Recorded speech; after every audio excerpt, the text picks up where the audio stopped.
Are you ready? Are you ready?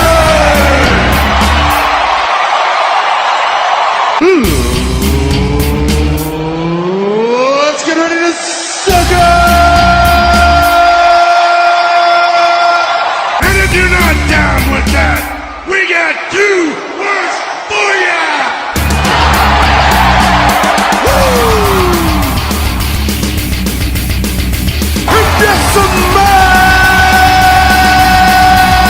What the rock is cooking?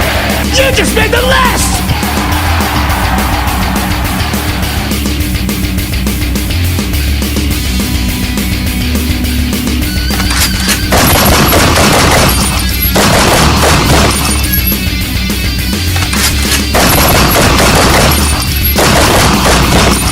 Put on that seatbelt, everybody. It's time for a drive-by.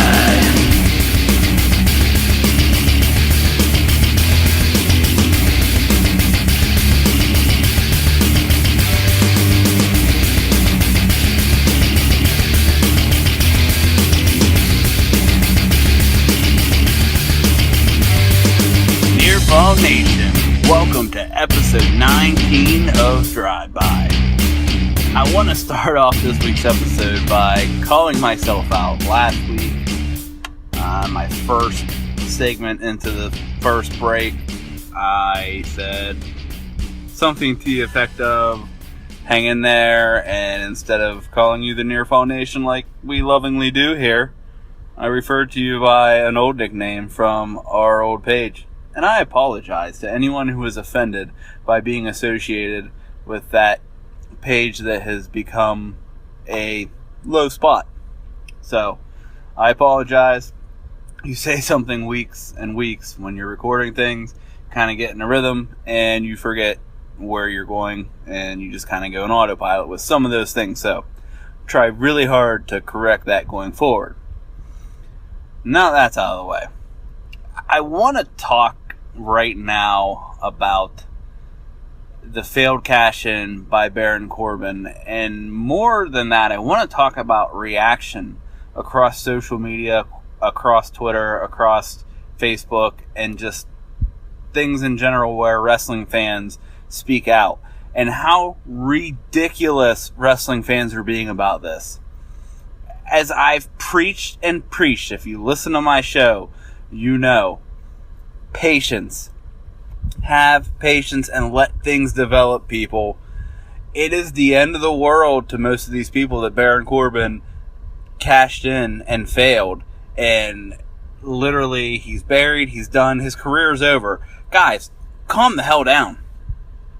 First and foremost, none of us know why. And all these BS bunk stories about he's getting punished because he got in a Twitter battle with Dave Meltzer and he's told some fans off on Twitter. Have you idiots looked at Kevin Owens' Twitter feed? Because it's nothing but him being a heel and being mean to all kinds of people, and it's fantastic. It is one of the best reads you can find on Twitter, is just reading Kevin Owens being mean to people. It's fantastic. So you're telling me that it's okay for KO to do it, but when Baron Corbin does it, he gets punished? Or that in a couple, the one interaction, maybe two interactions he's had with John Cena, that they've lost confidence in him? Come on, people. Maybe this is just a plot device. Maybe this is just a storyline. Have you ever thought of that? I mean, not everything is a conspiracy when it comes to pro wrestling. Not everything that is done that fans don't agree with is because Vince McMahon hates you and hates the guy that you want to see pushed. Like, we have to get over this. I don't know how anyone enjoys the product when all they do is sit there and complain about every single thing that goes on. Because I will guarantee you, let me paint a picture of if Nakamura would have won at SummerSlam, won the championship, and then Baron Corbin came over and cashed that case in and beat Nakamura, everybody would have been pissed about that. Oh my God, you gave the title to Nakamura just to take it away from him. You're burying Nakamura. His career's over. And if he would have done the same exact thing and failed, we'd have had the same reaction we just had. Oh my God, Baron Corbin got the money in the bank. It didn't win. He cashed it in and he couldn't do it. And everyone that cashes it in does it. And if they don't, then their career's over. Guys, shut the hell up and calm down. Like, this is ridiculous. The way that people are reacting, the way that people are overreacting to a storyline on a wrestling show is mind-blowing. And literally, all these things come out about this is why, that's why. Shut up. No one knows. No one knows except the writers who wrote it. And if it's a punishment, I don't see that as a punishment. This guy hasn't, like, come on, people. Just because someone gets a loss or doesn't win a championship doesn't mean they're being frickin' punished. They are a character. Guess what? As long as they're getting a paycheck, they're not being punished. If they're able to work, they're able to put food on their table, they're able to have a roof over their head, and they're on TV and they're cashing check. They don't even have to be on TV, but they're getting the same check that they were if they weren't. Guess what? They're not being punished, people.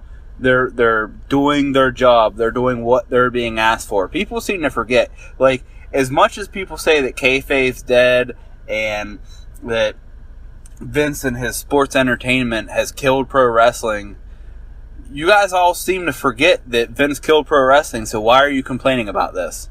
Why are you complaining about stuff that you don't like? Because it's sports entertainment, guys. It's scripted. You've said how he's killed it, so then when something happens that you don't like the scripting to, it's awful, and it's the worst thing ever. Like, we need to move past this because it's hard to enjoy something, even if you're not, like, I wasn't, when I first saw it, I was shocked, and I was like, wow, I don't really get it. But then I thought about it and said, well, there's probably a reason, other than him being in trouble. There's probably a story we're going with. Maybe it's to further the John Cena feud. I don't know. But I certainly am not going to jump to conclusions that Baron Corbin's career is over, for crying out loud. He lost a damn briefcase. It's not the end of the world. It doesn't mean he'll never get a shot at any championship. You know, and it's funny because when talks of Baron Corbin getting a title shot a while ago surfaced, everyone said, no, he's not ready. And I kind of agree. Like, I'd like to see guys work their way up, like The Rock, like Stone Cold. They started with lower tier belts like the Intercontinental and worked their way up to the World Championships. I'm okay with that. But we don't really do that often anymore. We don't build these stories and these histories and these careers. But that being said, when something doesn't go the way you think it should, it doesn't mean it's the end of the world or the end of that person's job or career. Like, it's insane the way people react over this stuff. And quite frankly, it's disgusting, and it makes wrestling less fun to enjoy and less fun to take in when you see all this negative. Like, there's literally nothing that Vince McMahon or the writers or creative or anyone that has anything that puts on that TV show that they could do to please everybody. It's just not possible. But it's even more impossible when no matter what you do, you don't please anybody. And that's the world we live in, where nothing is ever good enough for anyone. And it's a rough world, folks. It's a rough world. I'm going to talk to you guys. I might have a special guest for you coming up. We're going to touch on this topic, the Money in the Bank, all that it means. And we're going to touch on SummerSlam just a little bit. Hang tight. Nearfall Nation. We'll be right back.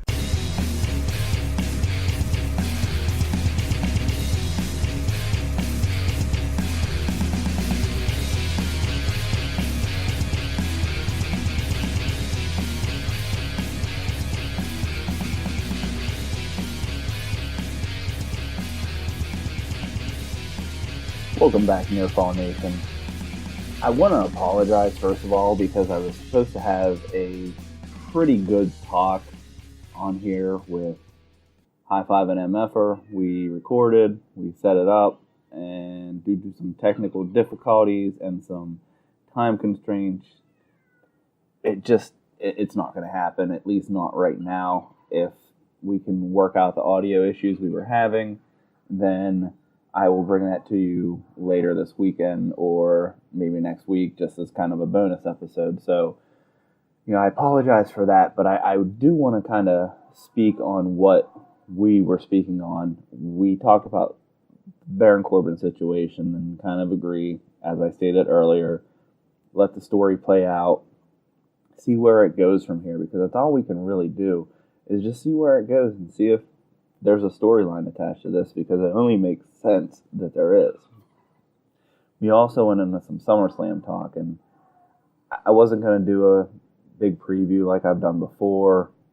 High Five and MFR is going to take care of that. On Sunday, he's going to go live and give some predictions for you guys. Some of them from you guys if you messaged us or wrote us and let us know. Now, that being said, one big thing we touched on, which I want to get it out there before Sunday, so if it happens, we look like geniuses. But that is the idea of a Shield reunion, which results in Ambrose and Rollins winning the tag and helping Roman win the Universal. It's all up in the air. Who knows what's going to happen? But just wanted to put that out there. This is a truncated episode of Drive By with Shooter. Thanks for tuning in. It's been real. It's been fun. See you next time.